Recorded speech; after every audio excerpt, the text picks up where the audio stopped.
तरुभ्यश्च कृपासिन्धुभ्यैव च पतितानां पावनेभ्यो श्रीवैष्णवेभ्यो नमो नमः। सबसे पहले तो हम राजपाल अंकल और माता जी का बहुत बहुत हृदय से धन्यवाद करना चाहते हैं कि इतना सुंदर उत्सव उन्होंने आज कराया। भगवान का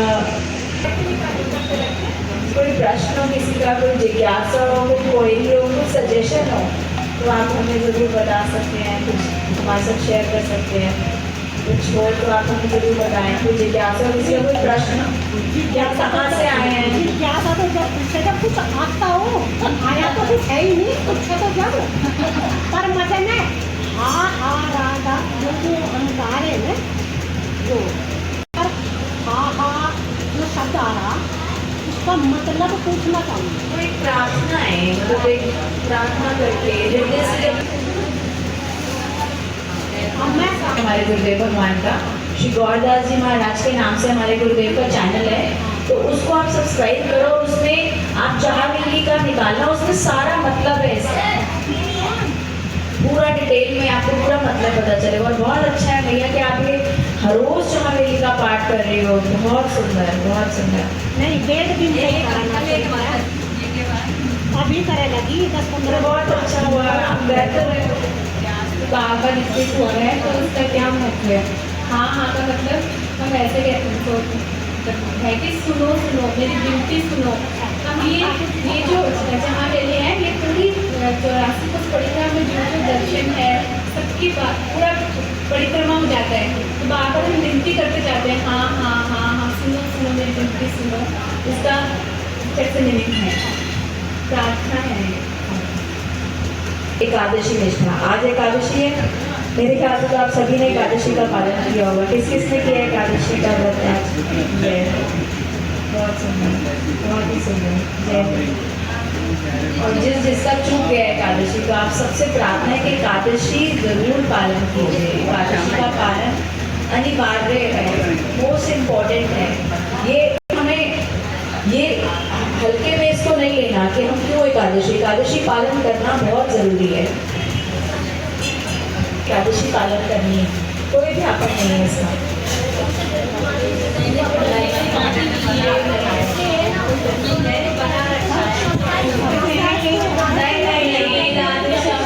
राधेश्याम भैया ऐसा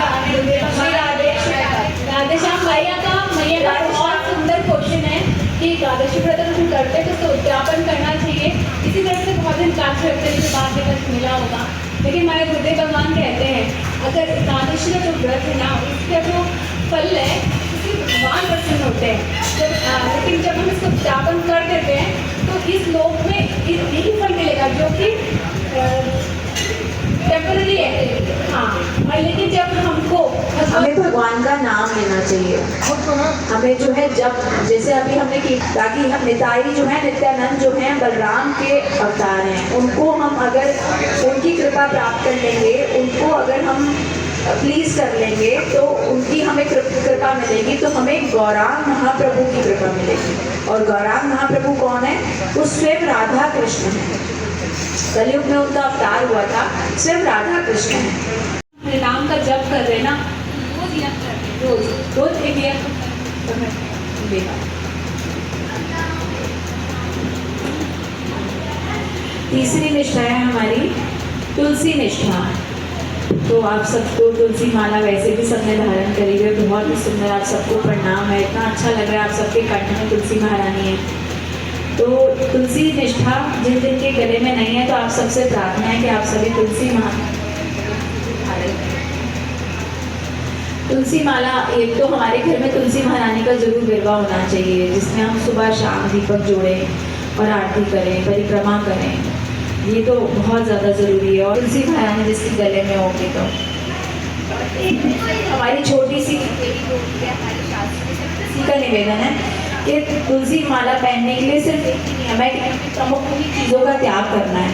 तमोग जैसे कि मांस और तमोगुनी प्याज लहसुन, ये तीनों हमें त्याग करना है। आपने कौन से पुराण में देखा है, पढ़ा है, हमें उसका पालन करना है। तो खुद स्त्री है वो भगवान, इसके लिए सिर्फ यही नियम है कि हमें तमोगुनी चीज़ों का त्याग करना है। मांस, मदिरा, प्याज, लहसुन ये सब हमें नहीं खाना। स्पेशल डे है क्योंकि ठाकुर जी इतना प्रिय है ना ये दिन, तो ये दिन जब हम कीर्तन करते या करवाते हैं ना तो भगवान तो प्रसन्न होते ही है और घर का वातावरण भी बहुत शुद्ध होता है। तो भगवान की बहुत कृपा मिलती है क्योंकि भगवान जो है वैष्णवों के हृदय में है। तो भगवान बहुत शी में भगवान का नाम बहुत ज़्यादा बहुत प्रसन्न होते हैं। भगवान ठाकुर जी की बहुत प्रसन्नता के लिए भगवान का नाम एकादशी में जो है ज़्यादा से ज़्यादा नाम लेना चाहिए। तो इसीलिए ये हमारी जो कीर्तन सेवा है ये हम सब जो निःशुल्क सेवा है, ये हम सब जो भी हमें चाहता है जिसके घर में भी हम निःशुल्क सेवा करते हैं। अब आज ही सखी ने भी आज बोल दिया कि एकादशी कीर्तन हमारे अगले दिन, अगली एकादशी हमारे करना। तो ये सब जय हो। तो ये एकादशी के दिन जो है ज़रूर हमें घर पे कीर्तन कराना, भक्तों को प्रसाद पवाना, भक्तों के दर्शन करना, भक्तों को प्रणाम करना, ठाकुर जी की सेवा का नाम लेना। भगवान के नाम में बहुत, भगवान के नाम और नामी में कोई अंतर नहीं है। को प्रसन्न करने की उन्होंने कहा है ये कर रहे हैं, संभवतः इससे कुछ नहीं हो सकता। होगा किससे? गुरु से और जो भगवान के आश्रित हैं उनकी सेवा से। अगर वो आकर्षित हो जाए तो वो कृपा कर देना तो भगवान स्वीकार कर लेंगे। ऐसा कोई जगत में नहीं है जिसने माला से भगवान को पा लिया है। इस माला से हम केवल और केवल भक्त और भगवान की जो कृपा है ना उसको आकर्षित कर पाते हैं। तो हम हमेशा नित्य प्रार्थना करें, कोशिश करें कि सेवा करें। इस माला से इतनी ही प्रार्थना हो पाती है बस। इसीलिए माला करें, जरूर करें, लेकिन उससे ज़्यादा हरि नाम पर और हरि नामित से भक्तों पर, भगवान पर, गुरु पर, उनकी तरफ ध्यान रखें। आपने ये कर लिया तो बाकी बहुत कुछ किया ना किया उसकी ज़रूरत नहीं है और ये शास्त्रों द्वारा अनुमोदित है। इसीलिए इसकी चिंता न करें। आपके घर में आज भक्तों का जमाव है, आज भगवान की कहानियाँ गाई जा रही हैं। ये सब उपलक्षता किसे हुआ है? आपके प्रयास से। तो ये प्रयास छोटा नहीं है। हमें नहीं पता चलता इसका लाभ कैसे मिलता है, लेकिन इसका बहुत लाभ है। इसीलिए आप बिल्कुल चिंता न करें, माला जरूर करें, लेकिन उससे ज़्यादा जब अवसर मिले हरि नाम में जाएं, भक्तों का संग करें, भक्तों को सर्व करें, भगवान को सर्व करें, गुरु को सर्व करें। राधे कृष्ण। अब तो सेवा कर रहे प्रैक्टिस है, तो वहाँ जाके भी दिव्य सेवा मिलने वाली है। सेवा और कर्म में क्या अंतर? पूजा का उन्नत रूप सेवा है। सेवा ही है। हम भगवान का नाम इसीलिए लेते हैं कि हमें भगवान अपनी सेवा में स्वीकार करें। हमारा जो नाम का लेने का जो हमारे गुरु का आदेश है कि भजन करना है हमको, तो भजन को क्यों करना है? क्योंकि हमें सेवा प्राप्त करनी है। क्योंकि मनुष्य जो देह मिली है ये हमें ऐसा एक मतलब ट्रेनिंग है ये हमारी एक तरीके की कि हमें सेवा की आदत लगे, भजन करके हमें सेवा की आदत लगे। और ये सेवा की आदत हमें इस तरीके से लग जाए कि हमारी जो ट्रांसेंडेंटल बॉडी है उसको आदत हो जाएगी वो सेवा करने, क्योंकि हमारा जो दिव्य स्वरूप है वो हमारे नित्य सेवा कर रहा है भगवान की। तो ये जो बॉडी के थ्रू हमारे को शरीर के माध्यम से हमको सेवा करनी है। तो नाम का फल यही है कि हमें सेवा मिले।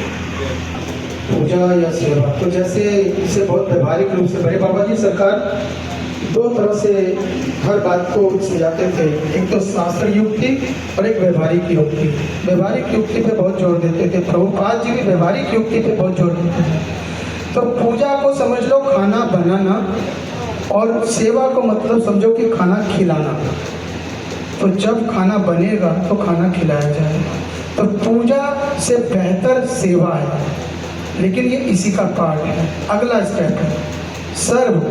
आगे का हिस्सा ही, अंतिम जो हिस्सा है वो सर्विंग का ही है, सेवा का ही है। दो टीचर हैं, एक हेडमास्टर जी हैं और दूसरे सहायक टीचर। दोनों का रूटीन है सुबह 4 बजे जगना।